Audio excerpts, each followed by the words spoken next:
மந்திரம் சொல்லும் ரகசிய முறை மற்றும் பலன்கள். தென்னாடுடைய சிவனே போற்றி, எந்நாட்டவர்க்கும் இறைவா போற்றி.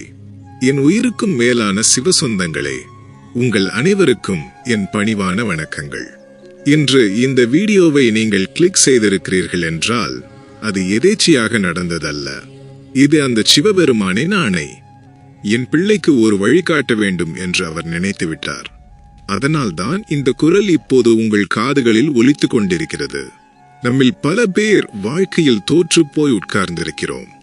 எவ்வளவு கும்பிட்டாலும் கஷ்டம் தீரலையே சாமி, கோயில் கோயிலா ஏறி இறங்கிட்டேன், என் தலையெழுத்து மாறலையே என்று கண்ணீரோடு படுக்கைக்கு போகிறவர்கள் எத்தனை பேர்? நண்பர்களே, ஒரு உண்மையை சொல்லட்டுமா? கடவுள் கல்லாக இல்லை, அவர் கருணையோடுதான் இருக்கிறார். ஆனால் அவரிடம் எப்படி பேச வேண்டும், அவரை எப்படி அழைக்க வேண்டும் என்ற சூட்சுமம் நமக்கு தெரியவில்லை. ஒரு பூட்டப்பட்ட கதவை திறக்க சரியான சாவி கீ வேண்டும். தவறான சாவியை வைத்து திருப்பினா கதவு திறக்காது, உடைந்துதான் போகும். அதே போலத்தான் இறைவனை அடையவும் மந்திரம் என்ற சாவி இருக்கிறது. அதை சரியான முறையில் பயன்படுத்தினால் மட்டுமே உங்கள் கஷ்டங்கள் தீரும். இன்று நான் உங்களுக்கு சொல்லப்போவது வெறும் தகவல் அல்ல. இது சித்தர்கள் மற்றும் ஞானிகள் சிவனை அடைவதற்காக கையாண்ட ரகசிய முறைகள். இதை நீங்கள் முழுமையாக தெரிந்து கொள்ள வேண்டும் என்றால் தயவு செய்து இந்த வீடியோவை ஒரு வினாடி கூட தள்ளிவிடாமல் ஸ்கிப் கடைசி வரை பாருங்கள். ஏனென்றால் மந்திரம் என்பது நெருப்பு மாதிரி. அதை சரியாக கையாண்டால் வெளிச்சம் தரும், தவறாக கையாண்டால் சுட்டுவிடும். அதனால் முழுமையாக கேட்டு தெரிந்து கொள்ளுங்கள். வீடியோவுக்குள் செல்லும் முன் அந்த எம்பெருமான் ஈசனின் அருள் உங்களுக்கு கிடைக்க மறக்காமல் லைக் பட்டனை அழுத்திவிட்டு மனதிற்குள் ஓம் நம சிவாய என்று ஒருமுறை சொல்லுங்கள். வாருங்கள், அந்த பரம்பொருளை தேடி பயணிப்போம். மந்திரம் என்றால் என்ன? The science of vibration.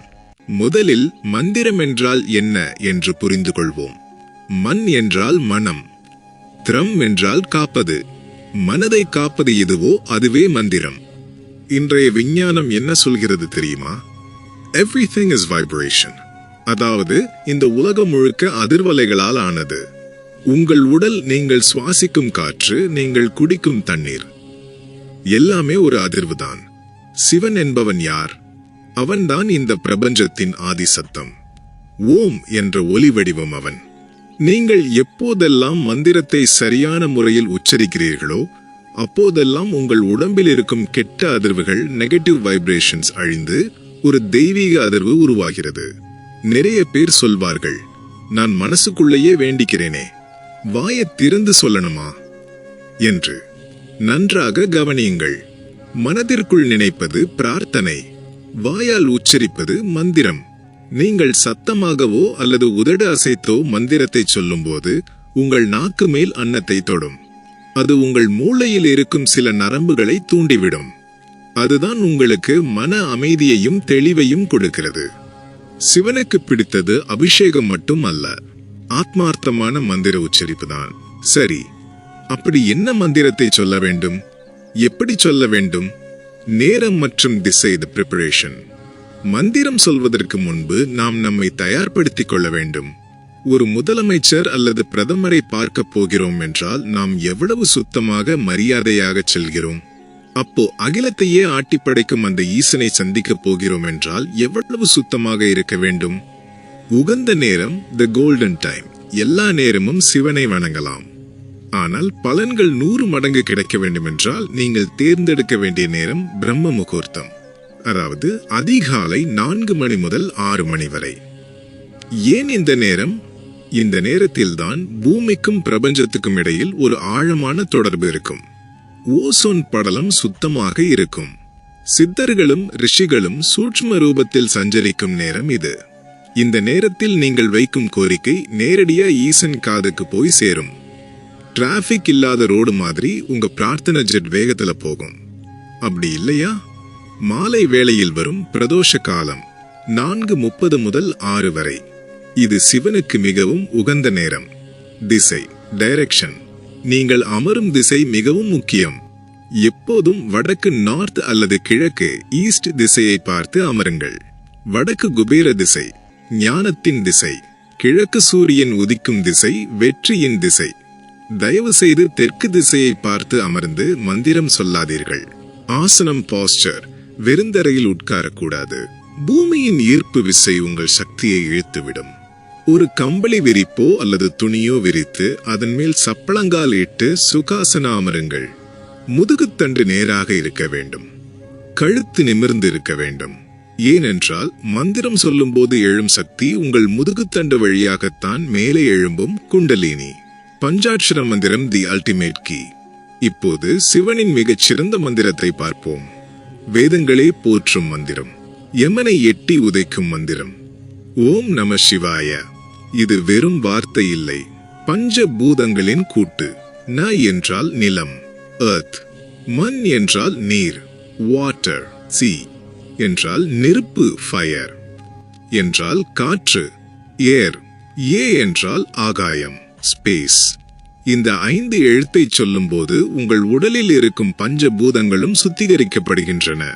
இதை எப்படி சொல்ல வேண்டும்? சும்மா கிளிப்பிள்ளை மாதிரி ஓம் நம சிவாய, ஓம் நம சிவாய என்று கடகடவென சொல்லக்கூடாது. சொல்லும் முறை: கண்களை மூடுங்கள். மூச்சை ஆழமாக உள்ளே இழுங்கள். மூச்சை உள்ளே இழுக்கும்போது மனதிற்குள் ஓம் என்று சொல்லுங்கள்.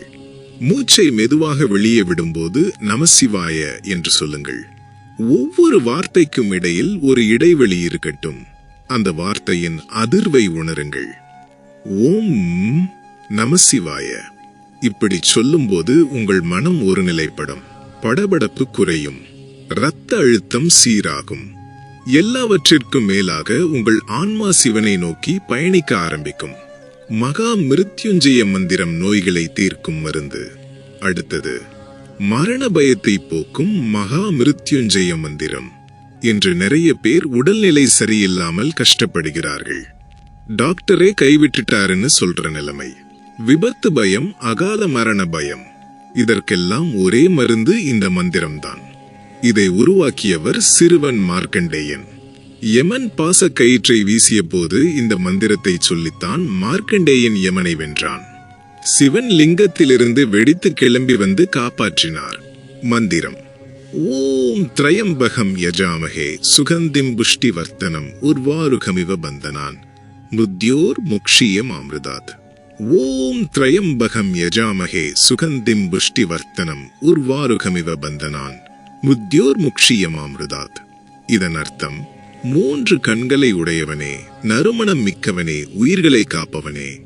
வெள்ளரிக்காய் எப்படி பழுத்ததும் கொடியிலிருந்து தானாக விடுபடுகிறதோ அதுபோல என்னை மரணத்திலிருந்தும் நோய்களிலிருந்தும் விடுவித்து முக்தி அளியுங்கள். இதை தினமும் காலையில் குளித்துவிட்டு 108 முறை அல்லது உங்களால் முடிந்த அளவு 27 முறையாவது சொல்லுங்கள். நோய்கள் உங்களை விட்டு விலகும். வீட்டில் துர்மரணங்கள் நடக்காது. குழந்தைகளின் ஆயுள் பெருகும். இது சத்தியம். ருத்ராட்சம் மற்றும் எண்ணிக்கை, டூல்ஸ் ஃபார் ஃபோக்கஸ். மந்திரம் சொல்லும்போது கையில் என்ன வைத்திருக்க வேண்டும்? ருத்ராட்சம். ருத்ராட்சம் என்பது சிவனின் கண்ணீர். சிவன் 1000 ஆண்டுகள் தியானத்தில் இருந்தபோது உலக நன்மைக்காக அவர் கண்களிலிருந்து வழிந்த நீர்த்துளிதான் ருத்ராட்ச மரமாக மாறியது. அதனால் ருத்ராட்ச மாலையை கையில் வைத்துக் கொண்டு மந்திரம் சொன்னால் அது மிக விரைவாக சிவனை கவர்ந்துவிடும். எத்தனை முறை சொல்ல வேண்டும்? நம் சாஸ்திரங்களில் 108 முறை சொல்வது சிறப்பு என்று சொல்லப்பட்டுள்ளது. ஏன் 108? நம் உடம்பில் 72,000 நாடிகள் உள்ளன. அவை அனைத்தும் 108 முக்கிய புள்ளிகளில் இணைகின்றன. 108 முறை சொல்லும்போது உங்கள் உடல் மற்றும் பிரபஞ்சத்தின் சக்தி ஒன்று சேர்கிறது. கையில் மாலையை வைத்துக்கொண்டு ஒவ்வொரு மணிக்கும் ஒரு மந்திரம் சொல்லுங்கள். ஆட்காட்டி விரலை, இண்டெக்ஸ் ஃபிங்கர் பயன்படுத்தக்கூடாது. கட்டை விரலால், தம் மற்றும் நடுவிரலால் மிடில் ஃபிங்கர் மணியை உருட்ட வேண்டும். இதுதான் முறை. என்ன மாற்றங்கள் நடக்கும்? தி டிரான்ஸ்ஃபர்மேஷன். சாமி, இதெல்லாம் செஞ்சா எனக்கு என்ன கிடைக்கும் என்று நீங்கள் கேட்பது புரிகிறது. நீங்கள் தொடர்ந்து 48 நாட்கள், ஒரு மண்டலம் இதை செய்து பாருங்கள். முகவசீகரம். உங்கள் முகத்தில் இருந்த சோர்வு போய் ஒரு தெய்வீக பொலிவு, தேஜாஸ் வரும். உங்களை பார்த்தாலே மற்றவர்களுக்கு ஒரு மரியாதை வரும். பயம் போகும். நாளைக்கு என்ன நடக்கும் என்ற பயம் அடியோடு போய்விடும். என் சிவன் இருக்கான், பார்த்துப்பான் என்ற அசைக்க முடியாத தைரியம் வரும். பிரச்சனைகளுக்கு தீர்வு தீர்க்கவே முடியாது என்று நினைத்த கடன் பிரச்சனையோ குடும்பச் சண்டையோ தானாக ஒரு வழி பிறக்கும். சிவன் யாரையாவது அனுப்பி வைப்பார். வாக்கு பலிதம். நீங்கள் என்ன சொன்னாலும் அது நடக்கும். உங்கள் நாக்கில் சரஸ்வதி குடிபுகுவாள். செய்யக்கூடாத தவறுகள், மிஸ்டேக்ஸ் டு அவாய்ட். கடைசியாக மிக முக்கியமான விஷயம், மந்திரம் சொல்லும்போது செய்யக்கூடாத தவறுகள். அவசரம், சீக்கிரம் சொல்லி முடிச்சிட்டு சீரியல் பார்க்க போகணும் என்று கடமைக்கு சொல்லாதீர்கள். 10 நிமிடம் சொன்னாலும் ஆத்மார்த்தமாக சொல்லுங்கள். அசுத்தம், குளிக்காமல் அசுத்தமான உடலோடு மந்திரம் சொல்லாதீர்கள். அது பாவத்தை சேர்க்கும். பெண்களுக்கு தீட்டு நாட்களில் மந்திரம் சொல்வதை தவிர்க்க வேண்டும். மனதிற்குள் சொல்லலாம், சத்தமாக சொல்லக்கூடாது. நம்பிக்கையின்மை, இதை சொன்னா நடக்குமா என்ற சந்தேகத்தோடு சொல்லாதீர்கள்.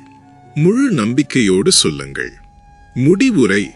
என் சிவ சொந்தங்களே, வாழ்க்கை என்பது ஒரு போர்க்களம். இதில் நாம் தனியாக போராட தேவையில்லை. நமக்காக விஷத்தை உண்டவர் அவர். சுடுகாட்டில் ஆடுபவர் அவர். பிச்சை எடுப்பவர் அவர். ஏன் தெரியுமா? தன் பிள்ளைகளான நம் கர்மாக்களை தீர்ப்பதற்காக. இவ்வளவு கருணை உள்ள அப்பாவை வைத்துக்கொண்டு நாம் ஏன் அனாதையாக அழ வேண்டும்? இன்றிலிருந்து இல்லை, இப்பொழுதிலிருந்தே தொடங்குங்கள். நாளை அதிகாலை எழுந்து குளித்து சிவனின் படத்திற்கு முன் ஒரு விளக்கேற்றி வைத்துவிட்டு கண்களை மூடி ஓம் நம சிவாய என்று சொல்லி பாருங்கள். அந்த அமைதியில், அந்த தனிமையில் சிவன் உங்கள் தோளை தொடுவதை நீங்கள் உணர்வீர்கள். உங்கள் கண்ணீர் துடைக்கப்படும். உங்கள் வாழ்க்கை மாறும். இந்த தகவல் உங்கள் வாழ்க்கையில் ஒரு மாற்றத்தை ஏற்படுத்தும் என்று நான் நம்புகிறேன். இது போன்ற ஆன்மீக ரகசியங்களையும் சிவனின் மகிமைகளையும் தொடர்ந்து தெரிந்து கொள்ள நம்முடைய சிவனை போற்றி சேனலை இப்போதே சப்ஸ்கிரைப் செய்து கொள்ளுங்கள். பக்கத்தில் இருக்கும் மணி பெல் ஐகானை அழுத்திக் கொள்ளுங்கள். உங்களுக்கு சிவனை பிடிக்கும் என்றால், உங்கள் கஷ்டங்கள் தீர வேண்டும் என்றால் கமெண்ட் பாக்ஸில் ஓம் நம சிவாய என்று டைப் செய்து உங்கள் வருகையை பதிவு செய்யுங்கள். என்றும் உங்கள் நல்வாழ்வுக்காக பிரார்த்திக்கும் உங்கள் அன்பு நண்பன். எல்லாம் சிவமயம். தென்னாடுடைய சிவனே போற்றி. எந்நாட்டவர்க்கும் இறைவா போற்றி.